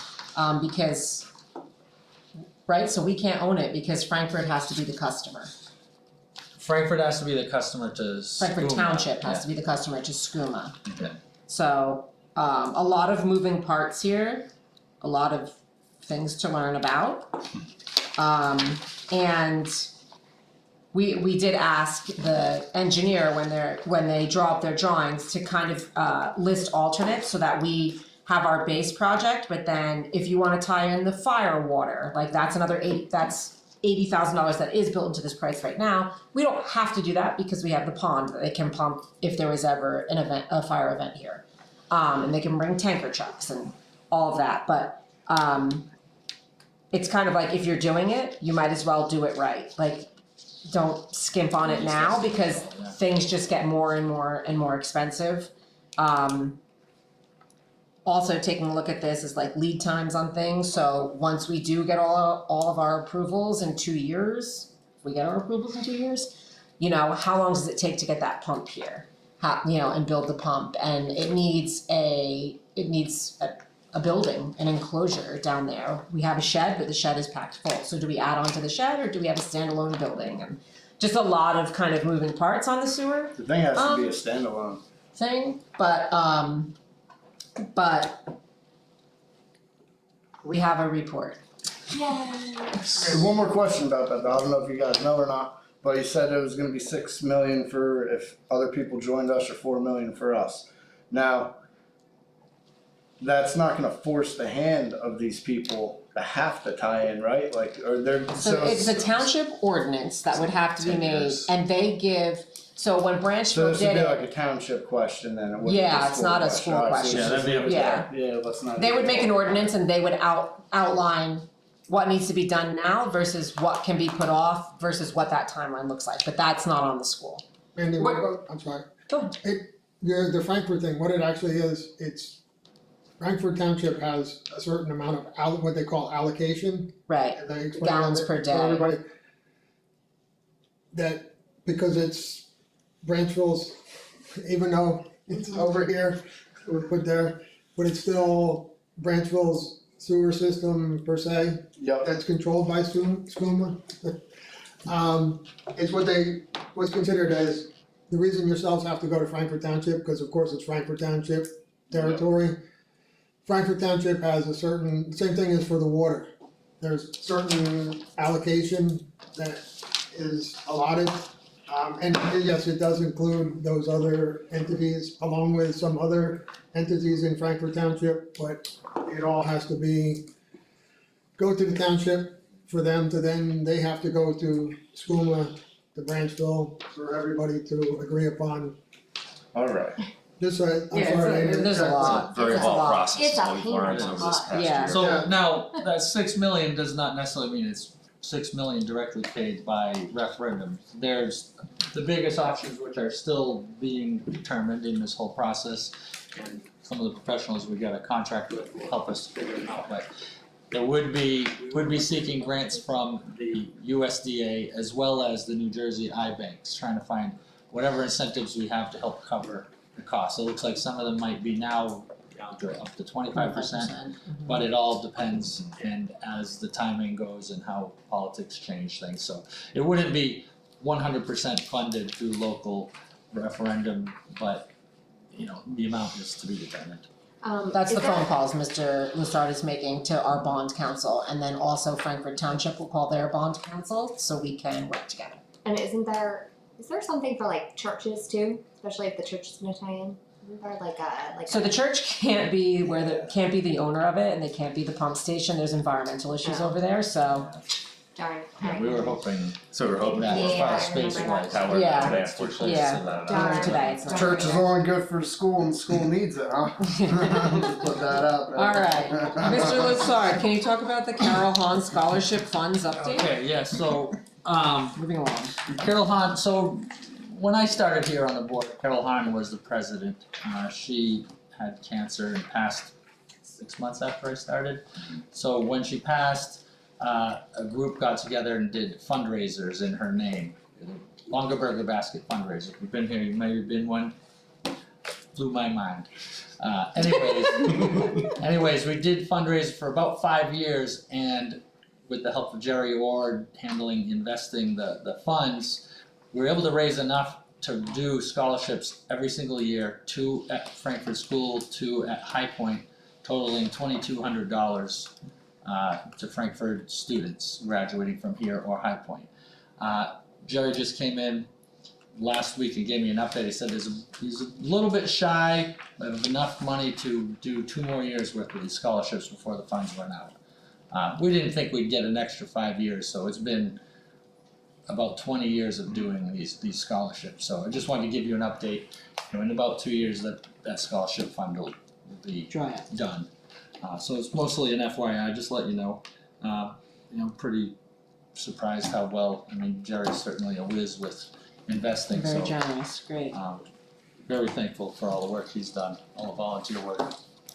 2025-26 pay to participate, we've discussed, obviously this year we added the fees for doing activities. We tried to estimate to break even as much as possible. We actually come short just over $1,000 on the cost for the transportations, officials, any of those items. So we met to discuss how to address that. I don't know if you want to talk about it. What we're proposing for the revision to the fees is in the agenda, but Yeah, so. I saw the old one in there, Yeah, so Dave and I talked today with Chris, kind of breaking it down. So currently the first child, if you have somebody that does the pay to participate, is $100, right? So we were thinking to cover that loss, we're thinking like we should probably account for a 20% increase with, just inflation. I know we're discussing school buses, right? We might have to contract out more, with Craft Bus Company, getting rid of, 2 of our buses and drivers. So rather than the 100, we were thinking 125, and then it was just an increment of, 50 on top of that. So if you have 1 child, it'd be 125 for your whole year, no matter how many activities or sports you participate in. Then it would just go up, if you have 2 children, it would be 175 total. And then the third, if you have 3 or more children. 2 children would be 200 total. it would be 200. 200, 3 child, 250. Oh, sorry. Yeah. Yeah. So, it would be 125, 200, and then 250. Why not make it 300? No, I'm just kidding. Come on, So Chris. we're raising it because we lost out on transportation basically. Because we're No, negative well, we came up $1,000. short, so we're trying to make it up and Transportation, then as we estimate just for said though, you said that, escalation, yeah. that we lost out because transportation cost us more. Yes. Now, I'm all about it, but I do have to say, do we argue with the bus company this much? Because I feel like there's some things here that we just throw at these parents, like, because they don't get the chance to negotiate, but I will negotiate for them. And do we negotiate hard like this with the bus company? Because we've had nothing but problems with Kraft. And I feel like we still have Kraft, and then Kraft accepts no How responsibility. long is their contract, Mr. Lissard? Oh, it's an annual contract, But there's no other. we don't get There's other nobody in bids, town. we barely even get No, there isn't. any I quotes. understand there's nobody in town, Well, but Yeah, we do solicit quotes from multiple bus companies, Stocker, Kraft, First student? First Student, and sometimes First Student comes in cheaper, but they're all based on quotes. And same thing with the bids, which we're rebidding 4 routes this summer, and the last 2 bids, we did get, Kraft was a new one, they came in significantly lower cost than First Student, but First Student raised their rates significantly. They didn't want to rebid because they wanted to raise their rates, and Kraft blew them out of the water. But in all the bids we've done, it's usually been one company bidding. I can So there's say. not a lot of competition. we From- pay Kraft though, and then we pay to service their buses, and we pay to take care of their equipment. It's like, well, you know what I mean? It's like all these different charges. So they said it was that, or we're gonna choose that. Yeah. But I will say, since we started in September, it was a rocky road, I can honestly say that, and then with Kraft. And then, the winter, the first, phantom snowstorm. But Sorry. I can honestly say, like, since then to now, They've been much better to work with. They've, been very accommodating. We've had a few internal things that we cannot discuss because it involves like certain students or certain routes or certain employees driving the bus. But they've been very accommodating and, have worked with us. I know there was a certain route there that goes through Branchville that was a very big problem. We worked together, and now that over the last month or two, that seems to have gotten ironed out. So started rough, but I can honestly say there's definitely positive progress being made as we approach the end of the school year with them, from my experience in my first year. Great. Anybody any questions on the pay to play? Oprah form update. Okay, yeah, I get this and one other item also. So Oprah Forum, the Department of Community Affairs just instituted a new mandatory Oprah request form. They've made several changes to the Oprah legislation or statutes, whichever. The most notable change as far as the form is it now has a certification section that says whether you intend to use this for commercial or private purposes. So they have to certify that. If they do not fill that out, it's not a valid request and it gets sent back to the requester. Same thing as technically with Oprah, you don't have to use the form, you can just send in an email, I would like to see these documents, my name is such and such, but they still have to certify the purposes of the use. They've been kind of trying to combat how there was an imbalance of Oprah requests and who would pay legal fees if they were denied, so it's kind of different caveats as far as if it's intended for commercial purposes or not. I'll tell you, as the records custodian, I regularly get requests from commercial entities across the country wanting all of your data about, sometimes they want all of your employees' data that's public information, as well as all of your purchasing information, and so that way essentially they can sell you back your information for, they aggregate it and sell it back to you. So they do gobble up time, so this is certainly to help some of the complaints that have been over the years with the Government Records Council. And I welcome it. It's certainly not a major change, and generally your Oprah request will just be, here's the new form, it's already on our website. They just need to certify whether they're doing it for personal needs or commercial needs. So anyhow, since it's an encrypted document, I could not incorporate it into here, but it was emailed to everyone when the agenda went out. I have one other item just to add I forgot to list as a bullet, but in June every year, we only have one time of the year, except for at budget time, to put money into our reserves. Oh, yeah. So every year I have two resolutions. One is to put funds into capital reserve, and then one to put into our maintenance reserve. Maintenance reserve was an open dollar amount, but I'm trying to get $40,000 into there. We've used just over $30,000 this year, so I'm trying to replenish what we have used. For capital reserve, I have anything that, when the audit is said and done, anything left over above $70,000 will go into capital reserve, and that $70,000 is what would be going towards tax relief for the 26-27 budget year. Is that in the consent agenda to approve? Yeah, it's down near the back reserve. It's resolution 44 and 45. So that 70,000, the significance of that is money in the budget that I have to find to make sure we don't spend. So whether there's something gets dropped, we find the savings in the budget, I have to find and make sure that as the year gets down the road, we get towards the end of the year, that I am ending up with that minimum a surplus of that $70,000.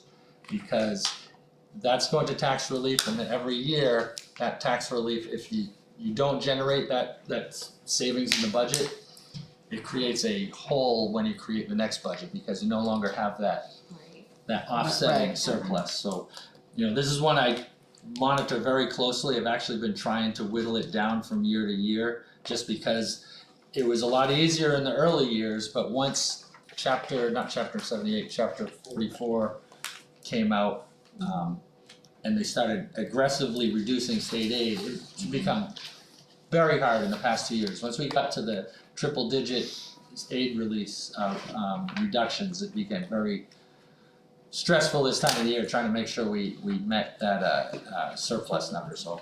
Anyhow, that's the long-winded explanation of why that is, but in month of June is the only time we can Deposited? designate surplus and to reserve. Great, thank you, Mr. Lasar. School safety and climate, there's a fire drill on June 5th and a school safety drill on June 6th. So now, do we need an executive session? Yes. Motion to go into exec. Before you go into executive, the busing, you said you were gonna discuss it, and I didn't hear anything Oh, just about transportation, what I was just- happening. because we were just reducing our bus fleet. We're putting up for sale in the consent agenda, is it 3 buses? Right, I had some questions about the whole thing, and I just Okay. wanted to, in public comment, but you said you were gonna discuss it, so I figured I'd wait. I didn't know how in-depth you wanted to go, so, do you wanna allow her to ask her questions before? or- Sure, are you leaving? No, I'll Are be you- here are you gonna afterwards, stay? but I know Okay. you're voting on it, I just had questions.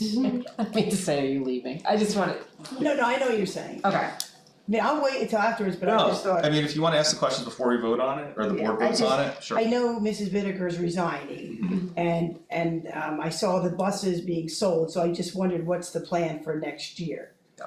Lori Eckert will drive your children to school, she's got a very big car, let her know, she'll round them up and pick them up, Greenlee's on that list. I can elaborate. So the No? few items, the buses themselves are Rusty. Obsolete. So when we looked at it, originally I was planning to replace some buses, but then we've had, even our current transportation staff, you know, we don't have them here for very long. So with that in mind, the cost to replace the buses versus the personnel necessary for it and the uncertainty, it was gonna be more costly to have staff, even a part-time bus driver, and pay for new buses. So it became a lot simpler to, first off, eliminate the maintenance cost, the financing cost for 5 years for up to at least 2 to 3 new buses. It just made more sense budgetary wise to just, we're gonna sub out our transportation fleet and just sell off our old buses. We're still gonna maintain our 29 passenger, and I'm hoping to buy a used bus that would be used just for activities. We only really have one driver that's still interested in doing activities busing, potentially 2, but it all depends on whether they work with one of the contractors or not. So bus drivers has become extremely difficult to keep, let alone find additional subs. Right now, we've been using craft subs for 2 routes for the past few months because we've had a few drivers out.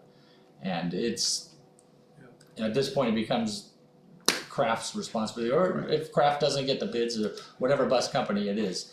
But we've literally been relying on 2 of Craft's 3 subs that they have in the county just to handle our daily routes because we have no substitutes available. So it didn't make a lot of sense to buy new equipment that we may not even have people to drive, unfortunately. And I saw a shared agreement with High Point, is that who's gonna do transportation? That every year, they coordinate our non-public and charter school transportation, Okay. so every year they do an agreement which says they're gonna charge us a 5% Okay, so that was fee. something that, Yeah. so who's planning on, are you planning on replacing Diane Whitaker then, since she's We retired? have on the agenda tonight, just that's what one of the things we'll discuss in personnel, or, an executive Exactly. session. Executive Okay. session. yeah, Alright. can't really discuss that before it's voted Right, I on. understand that. Yeah. And the other person that's here part-time that I know, that drives a bus, I don't know, was she in the pensions, like, is there anybody that's in Yeah, the? all of the drivers were in the pension system, Right. regular drivers. Is anybody, I mean, I'm just speaking out of tone, but is anybody that would prefer to stay is now being asked to leave because of this? No, I mean, no one's indicated anyone would probably prefer to stay, but I can't really discuss a personnel matter too Right. much, so. So we're losing, there are people that are losing their jobs because of this? I can't really comment on that. Can't tell you. Okay, alright, will you be able to, after executive session, tell me this? I'm sorry, but we have to stop talking about all this now. Yeah, we're going too far. Yeah, so executive session is for personnel and legal matters, so we haven't talked about it, so the board, acts as a whole, we can. Okay, alright, And you said that you possibly may buy one bus? You had the day. We're looking to replace our spare, so it would be a bus that's probably 4 or 5 years old, so we can have something for activities, because we have a driver, so the idea is if we still have an activities driver, it will not affect after-school sports as much. What There's about no guarantee that it'd be available during the day for field trips. Yeah, that was my other question, Yes. was I know like right now, we go free anywhere in Frankfurt Township with the bus, will that remain that way? Probably not unless we have a driver, and that, the problem is, like, our activities driver said he's very interested in doing the after-school activities, but Sports, during the day, there's no guarantee at this point. okay. The plan is we're gonna be doing a whole lot of quoting, the cost is going to go up. You know, as a comparison, we were going through the co-op and we had quoted, I forget which trip it was, but the only company that quoted on this trip was from Lodi. They wanted $600 to go, I think it was within county. Right. Yeah. And we said, never mind, we have to, Right, well, that's why I'm just wondering, cause I know that could happen, yeah. but if you have your own bus, you have a little bit of options there. Yeah. Now, there is there are other, they did change some legislation, but I don't really have any plans to do that, they do allow now for non-CDL staff to transport up to, I think it's total 9 passengers, including the driver. But we haven't really discussed that as a board, if we want to. Buy a couple minivans, that's it, done deal. Well, we still have the minivan, I'm holding on to Let the community know we need it. bus drivers, Yeah. if anyone wants to get there. No, cause it was difficult too with sports, when we have to leave really early or really late, it took away from the And educational. I know it's been hard with trips too, so. Yeah. Okay, thank you. There's more to come. Alright, thank you. Motion to enter executive session. Motion. Second? Thank you. 29, That's interesting. 37, 39.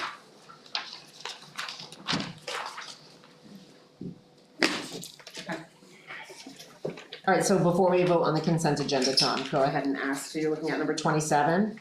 What is affirmative action team? So that is something that is required by the state. So that's Mr. Sylvester, myself, we just look into, that was in the packet, right? Yeah. But the team is just the school, a community member, myself, the school social workers. We sit down and we go through this document and answer all the questions. And the document is in that package. Huh? Yes. Oh, and this is the packet you guys are getting, and then Yeah, right, so- if you go, Yeah. not that one, In the back of the big on one. back of this one, yeah, Yeah. Is alright. that's also for 28? Yeah, so Yeah. that starts on page 32 of 119 in our packet. And then what is a comprehensive equity plan? it's that. Yes, It's that's what it 32 is. of 119. Alright. Yeah, there's 3 different plans in there.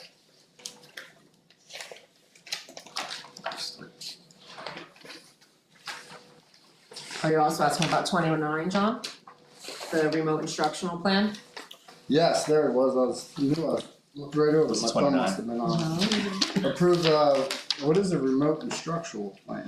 Of So- virtual learning. So that's something the state kept implemented after, virtual learning. The virus, right? Yeah, so basically that says like, the only way we can go back to virtual learning is if, there's a public emergency or determined by public health officer for 3 or more days, that's when we can implement virtual learning again, otherwise, that's why we can't do it on a snow day. But every year it has to be updated, maintained in the event of hopefully never again, but how we would keep the building operational and education continuing absent of in-person learning. Affirmative action team, why do we have a community member on there but no board members? So it just says community member. Oh, it lists her name. Yes. She's there. Oh, she's Part of there. she's part of the committee. Oh. Yeah. She wants to be? Well, no, it was like we sat down. This was unfortunately like how the state works is, hey, by the way, you need to have this plan done by June 20 whatever. We're like, our last board meeting is June 9th. So we found out at the end of last month, we literally had 2 2 weeks to put this whole plan together, but there's a template, it's all Right, a lot right. of, repetitive information and Yeah, nothing earth shattering, it's just to be in compliance that we did it. she volunteered to be on this committee or she, We asked her, oh, okay, cause we saw a community member, we're like, oh, yeah, she's good, she's okay. here. Do you have any other questions, Sean? Yeah, the Celebrate the Children, extending the school year, is that just something that we do for kids? No, that's for One of our a, students. That's a one program, student. that's a Oh, school, okay. Yeah, that's what I Celebrate mean, Children it's is a a program, school. but we're not like So trying there's to a special needs extend student the that school. goes to that school that we. No, they just have your IEP, most IEPs, but a lot of the IEP students have an extended school year, but this one is out of district, so. Yeah, I didn't know if we were like trying to extend our school year type deal, that's what I No. don't know. Alright, Good? I think I'm good. Be it resolved that the Frankfurt Township Board, motion. You started Be out it right. resolved that the Frankfurt Township Board of Education accept the recommendation of the superintendent of schools to approve the above identified regular agenda items number 2025-0609-03 through 2025-0609-46. Motion to vote. Motion. Second. Second. Jamie Armando, Yes. Chris Dexter, Yes. Charlene Molnar, Yes. Chelsea Stoll, I just have to abstain from 3 and 4 because I wasn't here, but yes to others. John Tiger. I'm gonna abstain from 3 and 4. Gonna have to go no with 23. And yes. Go to that. Mindy Joust, yes. Is there a regular agenda number 47, Mr. Lassard, that's just a placeholder? That's a placeholder. Okay. Motion to open public comment. Motion. Second. Mrs. Eckert, Couple questions. thanks for hanging in there with us tonight. Just on the pay to play, I'm not a real big advocate of having our students have to submit a cost to play. I understand the need for it, but I know like when we do our field hockey camp in the summer, we run it and we offer scholarships to anybody who needs it. Not that many people take advantage of it, but I know it's free and reduced to zero, but you possibly could say if anyone is gonna not be able to participate or play because of the cost, that we could waive the cost for those people. Cause I do think we wanna encourage students to play and participate in activities, especially when so many go home and just play video games or sit inside. So I think, possibly saying that, I'll be honest with you, if I get one out of the whole group that needs a scholarship and they truly need it to play and do our camp in the summer, that's all. So I don't see people taking advantage of that, but I do see it as an option for a family who may say, I don't have $250 right now for the two I of think we you to do play. that, don't we? Yeah, You do? Alright, Yeah. so anybody, is that made, are they aware of it? Anybody, It's in the letter, it's in every email. and it says, It says if you, Have a hardship, yeah, financial if you have a hardship. financial hardship, please contact the excellent, local office. okay, Yeah. great. Yeah. Okay, great, because, that way everybody can participate. And that's the good thing too about being like such a great community is you as teachers know, like if there's a kid like that wants to play, like you'll let us know.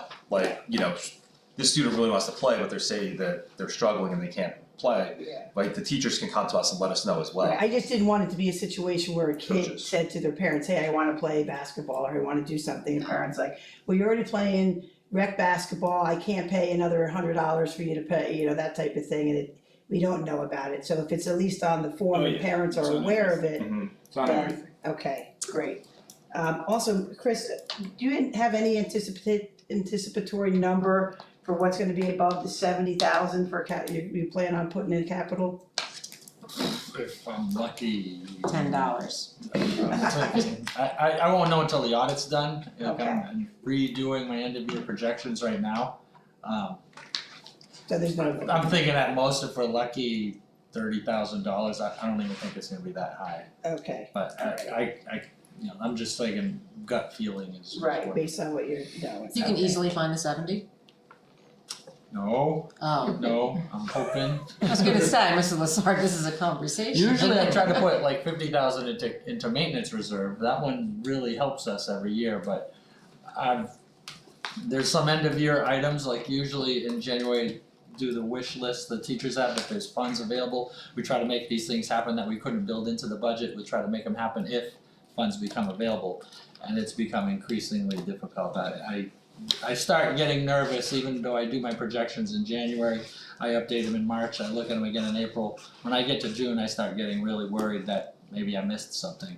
And mostly it's just because so much stuff is flying at you in the spring.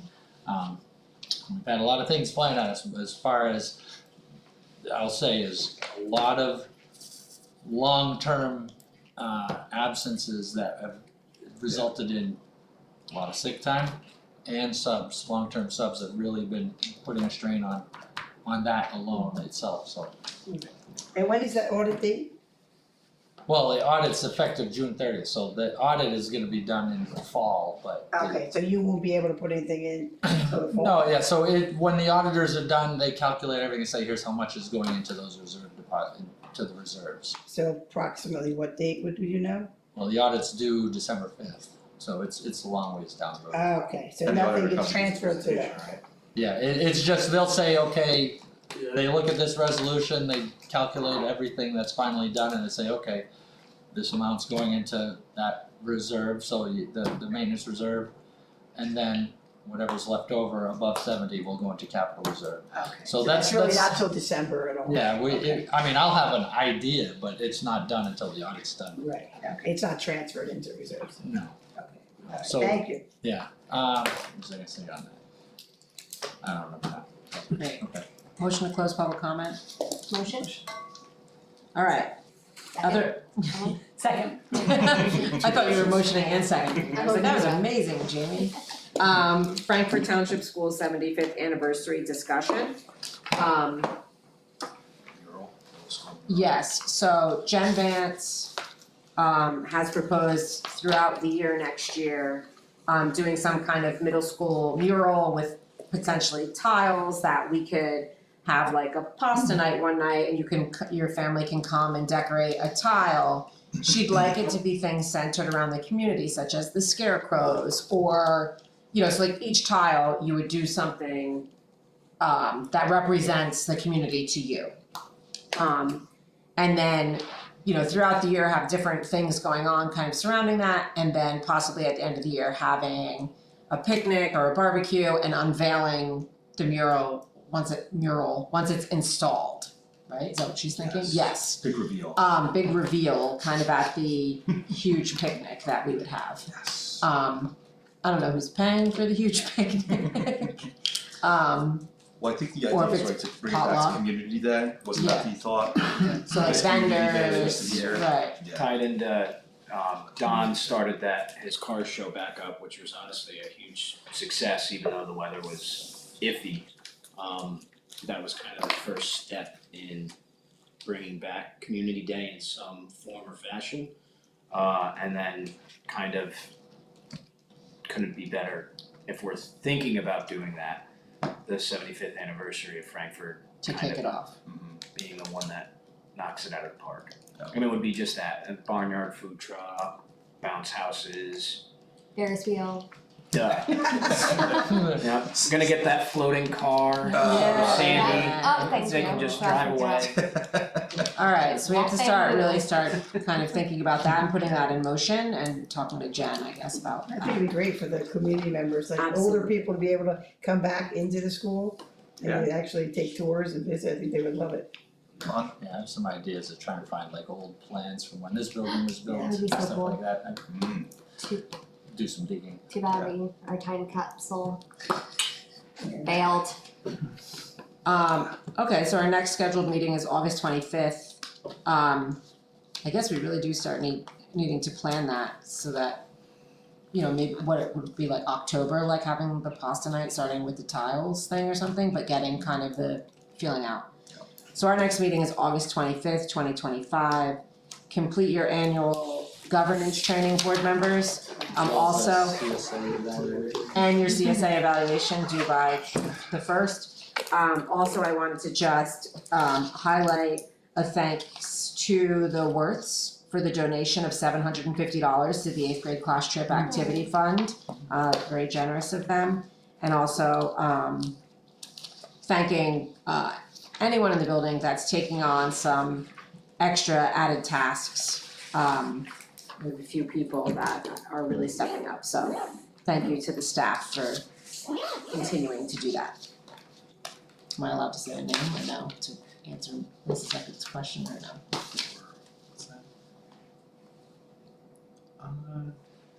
No? Yeah, it's been approved. So, included in her already long list of tasks, Victoria Armstrong is going to head up the transportation.